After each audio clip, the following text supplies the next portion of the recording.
সুপ্রিয় শিক্ষার্থীরা, BUET chemistry written সিরিজে সবাইকে স্বাগতম।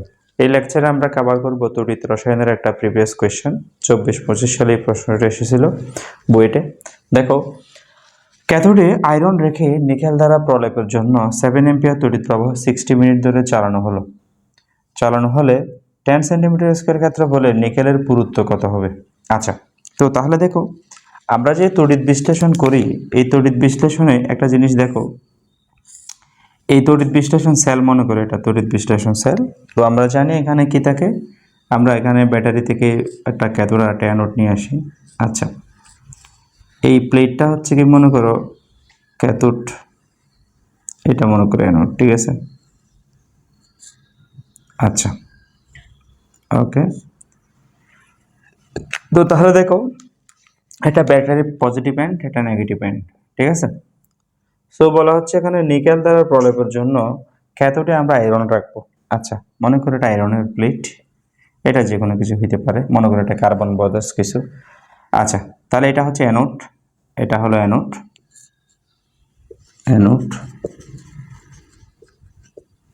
ঠিক আছে? অ্যানোড একটু মুছে গেছে, আপনি এদিকে যাচ্ছে, দেখো এটা হলো অ্যানোড হচ্ছে ধনাত্মক পাত, আর এটা হলো ঋণাত্মক পাত, এটা হচ্ছে ক্যাথোড, ঠিক আছে? ক্যাথোড, ওকে। আমরা আয়রনের উপর নিকেলের প্রলেপ দিব, তাহলে যেহেতু নিকেলের প্রলেপ দিব, তাহলে এখানে আমাদের সল্ট, মনে করো নিকেল সালফেট বা নিকেল কোনো কিছু এরকম, মনে করো আমরা নিকেলের প্রলেপ দিব, তাহলে এখানে দ্রবণে কি থাকবে?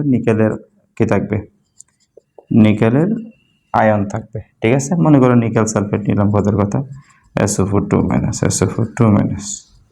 ঠিক আছে? এখন আচ্ছা, এখানে আমাদের আই দিয়ে আছে কত? আই হচ্ছে 7 এম্পিয়ার, আর সময় দিয়ে আছে, সময় হচ্ছে কত? সময় হলো আমাদের 60 মিনিট, টি দিয়ে আছে 60 মিনিট ধরে তোমার কি হবে? বিদ্যুৎ প্রবাহিত হবে।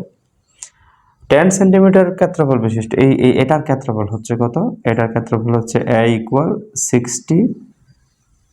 10 সেন্টিমিটার স্কয়ার, 10 সেন্টিমিটার স্কয়ার। আচ্ছা, এখন এটাতে আমরা এর পুরুত্ব কত হবে? আমরা জানি যে দেখো, ক্যাটায়ন ক্যাথোডে যাবে, রাইট? সো ক্যাটায়ন যদি ক্যাথোডে যায়, এখানে কি হবে? তার এই যে আস্তে আস্তে আস্তে আস্তে আস্তে আস্তে আস্তে আস্তে কি হবে? নিকেল জমা হবে, এখানে নিকেল জমা হবে, এখান থেকে নিকেল গিয়ে নিকেল আস্তে আস্তে কি হবে? জমা হবে। তাহলে এখানে নিকেল কি পরিমাণ জমা হবে সেটার ফর্মুলা হচ্ছে কত? আমরা জানি W = MIT/NF, এটাকে আমরা অনেক সময় EF ও বলতে পারি, EF, কোনো প্রবলেম নেই, ইকুইভ্যালেন্ট নাম্বার। সো তাহলে আমরা কতটুকু সঞ্চিত হয়েছে সেটা আমরা একটু বের করি। তাহলে দেখো, এম হচ্ছে নিকেলের আণবিক ভর হচ্ছে 58.7 টাইমস আই হচ্ছে কত? 7 এম্পিয়ার, 7, আর 60 মিনিট ধরে প্রবাহিত হচ্ছে, তাহলে এটাকে আমরা সেকেন্ডে নিয়ে যাব, 60 × 60, ওকে। ওই ফ্যারাডের প্রথম সূত্র দিয়ে আমরা সলভ করলাম।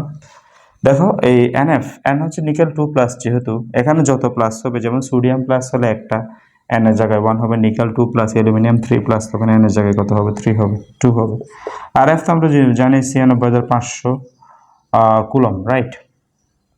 সো এটাকে তোমরা যদি সলভ করো, তাহলে এটার অ্যান্সার আসবে 7.66 গ্রাম। আমার কাছে এটা করতে করতে মুখস্থ হয়ে গেছে, তোমরা চাইলে ক্যালকুলেটর মারে দেখতে পারো, ঠিক আছে? আচ্ছা, তাহলে আমরা ডাব্লিউটা বের করলাম। এখন একটা জিনিস চিন্তা করো যে এটার, যেহেতু আমরা ডাব্লিউটা পেয়ে গেছি, আচ্ছা কোনো প্রবলেম নেই।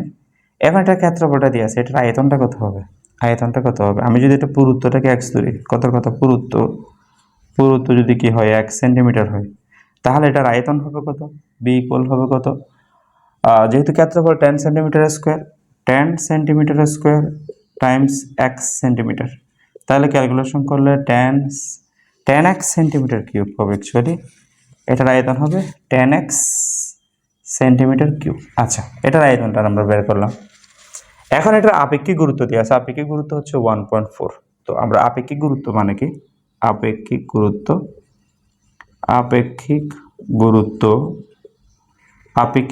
রো, ঘনত্ব রো দ্বারা প্রকাশ করে, আপেক্ষিক গুরুত্ব রো দ্বারা প্রকাশ করে, অসুবিধা নেই, সেটা হচ্ছে m/b, রাইট? m/b, অর্থাৎ ভরকে আমরা যদি কি করি? আয়তন দ্বারা ভাগ করি, তাহলে কি পাবো? আপেক্ষিক গুরুত্ব পাবো। অ্যাকচুয়ালি এই আপেক্ষিক গুরুত্বের ব্যাপারটা হচ্ছে কীরকম বলি, যেমন 1 লিটার, এখানে মনে করো 1 লিটার পানি আছে আর কি, ঠিক আছে। তো 1 লিটার পানি থাকলে 1 লিটার পানি ইকুয়াল কী হবে, 1 কেজি পানি হবে, 1 কেজি হবে। এখানে যদি পানি থাকে 1 লিটার ইকুয়াল 1 কেজি হবে বিশুদ্ধ পানির ক্ষেত্রে। কিন্তু 1 লিটার তেল কি 1 কেজি তেল হবে?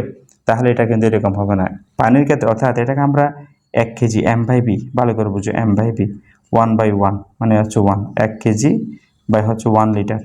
তাহলে এটা আমরা আপেক্ষিক গুরুত্ব 1 পাই। কিন্তু মনে করো যারা পানির চেয়ে হালকা, তাদের কিন্তু আপেক্ষিক গুরুত্ব 1-এর চেয়ে ছোটো হবে, কারণ তাদের ক্ষেত্রে 1 লিটার 1 কেজি সমান হবে না, পানির চেয়ে হালকা হবে। এদের ক্ষেত্রে আপেক্ষিক গুরুত্ব 1-এর চেয়ে ছোটো হবে। আবার যারা পানিতে ডুবে যাবে, তাদের ক্ষেত্রে কিন্তু আপেক্ষিক গুরুত্ব 1-এর চেয়ে বেশি হবে। যেমন মনে করো আমরা কথার কথা বললাম 1 কেজি মধু, কথার কথা। 1 কেজি মধুর ক্ষেত্রে তো 1 লিটার 1 কেজির চেয়ে অনেক বেশি হবে, আর পানির চেয়ে ভারী হবে। তাহলে এদের ক্ষেত্রে আপেক্ষিক গুরুত্ব 1-এর চেয়ে বেশি পাবে। অর্থাৎ যে সমস্ত পদার্থ পানিতে কি হয়, ভাসে, তাদের ক্ষেত্রে আপেক্ষিক গুরুত্ব 1-এর চেয়ে ছোটো। আর যারা ডুবে যাবে তাদের ক্ষেত্রে আপেক্ষিক গুরুত্ব 1-এর চেয়ে কি বড়। আর পানির জন্য আপেক্ষিক গুরুত্ব 1। আসলে আমরা ভরকে আয়তন দ্বারা ভাগ করলে আপেক্ষিক গুরুত্ব জিনিসটা পেয়ে যাই। তাহলে এখানে আপেক্ষিক গুরুত্ব মানে হচ্ছে M/V। সো তো এখান থেকে আমরা V ইকুয়াল কি বের করতে পারি, M/ρ, M/ρ।